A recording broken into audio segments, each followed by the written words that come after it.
আসসালামু আলাইকুম। এ ভাই, আপনি যে কখন ধরে দেখি যে রেল লাইন কি করতেছেন, সমস্যা কি? আসমিয়া ভাই, এই খুলনার ট্রেনটা কয়টার দিকে যাবে?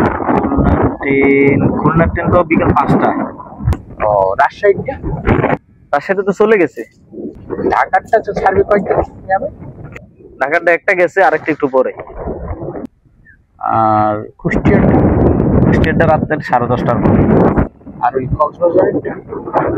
কক্সবাজারেরটা আপনি ঢাকা যাইতে হবে, আগে ঢাকা থেকে পরে কক্সবাজার ট্রেনে যাইতে হবে। আপনি এত জায়গার নাম বলতেছেন, একবার ঢাকা, ময়মনসিংহেরটা চলে গেছে। ময়মনসিংহেরটা ঢাকা থেকে যায়, পরে ময়মনসিংহ যাইতে হবে ট্রেনে। আপনি যাইবেন কই ভাই আপনি আসলে? আচ্ছা ভাই, ওই যে ওই মাল ট্রেনও চলে গেছে। মাল ট্রেন তো একটু পরে পরে আসে, চলে গেছে। মাল ট্রেনের কোনো কাম নাই। মাল ট্রেনে উঠে যাবেন নাই? আর ওই যে পাথর টানার যে ট্রেনগুলো একটু আগে গেছে, পাথর টানা ট্রেনে একটু আগে গেছে মাত্র। আপনি যাইবেন কই? মাল ট্রেনে উঠে যাবেন, ভাড়া নাই? কই যাবেন? ভাড়া লাগবে। বিষয়টা ওইগুলা কি সমস্যা? কি আসলে আমি কোথাও যাব না, আমি মূলত এই রেল লাইনটা পার হবো, বুঝছেন?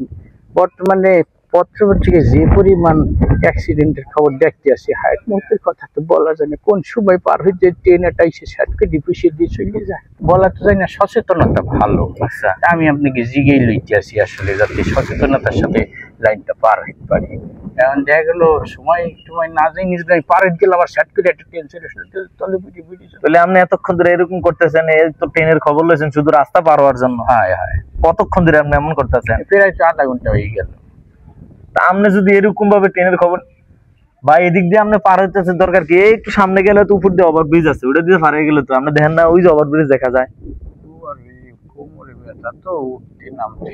ট্রেন আইতে গেলে আমরা রেনো সিগন্যাল দিব, আলো বাজবো, অনেক দূর থেকে দেখা যাবো, এরপরে ট্রেন হবে। এত ডরালে হইতো না, সাহসিকতার সাথে জানগা, কোনো সমস্যা নাই। আমি তো ভাবছি না কই যাবেন আপনি, কি একটা অবস্থা। আসলে তাইলে যাবো না? বিসমিল্লাহ যান, আল্লাহ নামে যান, বিসমিল্লাহ জান। আপনি ভাই আওয়াজ দিল কিসের জানি, আওয়াজ দিল কিসের জানি, কি জানি। ও টিরাক। আমরা জানছে ভাই, ফারুয়া জান। আপনি টিরাকের হরন ট্রেনের মতো কে?